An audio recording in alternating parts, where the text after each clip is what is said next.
என்னுடைய real time example ஒன்று சொல்கிறேன். அல்லாஹின் மீது ஆணையாக நடந்த உண்மை. பேர் வேணா, ஒரு நபியின் பெயரை கொண்ட ஒரு நல்ல நண்பர், என்னோட ஒரு 2 வயசு கூட இருக்கும். அவர் யங்ஸ்டர், நல்ல ஒரு இளைஞர். என்னுடைய நண்பர் ஒருத்தர் இருந்தார். அவரும் நல்ல தாவா பணியில் ரொம்ப தீவிரமாக ஆர்வமாக இருப்பார். அவர் பேர் பிலால் பாய் அப்படின்னு. அவர் ரொம்ப மார்க்க விஷயங்களை எங்களுக்குமே சின்ன வயசுல நிறைய சொல்லி தருவார். நம்ம சும்மா எங்க ரோட்ல கேரம் போர்டு விளையாண்டு இருந்தா கூட வாடா தொழுகைக்கு போகலாம் அப்படின்னு கூப்பிடுவார். நல்ல மனுஷன், அல்லாஹ் அவருக்கு அருள் புரியணும். அவர் ஒரு செய்தி எனக்கு சொல்றாரு. நான் ஒரு நாள் இந்த நபியுடைய பெயர் கொண்ட இந்த யங்ஸ்டர் இருக்கானே, ஏன்னா இதை நான் முக்கியமா இந்த ஹாஸ்டல்ல சொல்லணும்னு ஆசைப்படுறேன், எனக்கு யூஸ் ஆகும். அப்ப அவனை கூப்பிட்டு எல்லாம் கும்பலா அப்படி நின்றுட்டு இருக்கும்போது, வாயண்டா தொழுகைக்கு போகலாம் அப்படின்னு. பிலால் பாய் நீங்க போறதுனா போங்க, நாங்க விளையாண்டு இருக்கோம்ல அப்படின்னு. அப்ப இவர் சொல்லியிருக்காரு, கபருக்கு பதில் சொல்லுண்டா அப்படின்னு. எதுக்கு? ஹார்ட்லி அப்ப ஒரு வயசு என்ன இருக்கும்னா ஒரு 21-22 வயசு இருக்கும். அப்ப எனக்கு ஒரு 17-16 அந்த மாதிரி இருக்கும். 10th 11th அப்போ சொல்றாரு, கபருக்கு பதில் சொல்லுண்டா. பிலால் பாய், கஃபூர் பைக்லாம் நான் பதில் சொல்லிக்கிறேன் அப்படின்னு சொல்லிருக்கேன். என்ன சொல்லியிருக்காரு? கஃபூர் பைக்ல நான் அப்ப அந்த செய்தி அவர் உண்மையிலே என்கிட்ட சொல்லி காட்டினார். நான் அப்போ மைசூர்ல இருந்தேன். அப்ப எனக்கு அவர் சொன்னார், அவன் எல்லாரும் முன்னாலையும் கஃபூர் பைக்கு நான் பதில் சொல்லிக்கிறேன்னு சொல்லிட்டான் அலீம்.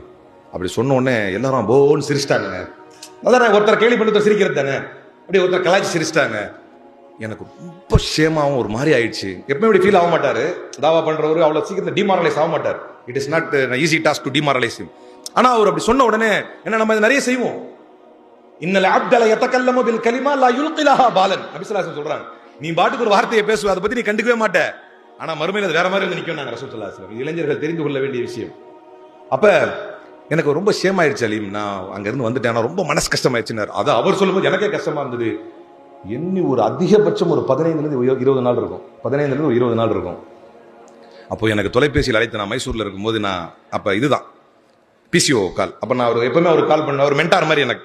அப்ப ஒரு ஃபோன் பண்ணி நான் பேசுறேன், உனக்கு செய்தி தெரியுமாடா, கொஞ்சம் மது போதையில அந்த பையன் போய் நம்ம ஏரியில ரெக்டாங்கிள் இருந்து குதிச்சான், அப்படியே அந்த சேத்துல சிக்கி மது போதை நிலைமையிலேயே இந்த உயிர் போயிடுச்சு. இப்ப பதில் சொல்லுவியா கஃபூர் பாய்க்கு? இப்போது சொல்லுவாயா அந்த கஃபூர் பாய்க்கு பதிலே? எதையும் அல்லாஹ் பார்த்து கொண்டிருக்கிறான்.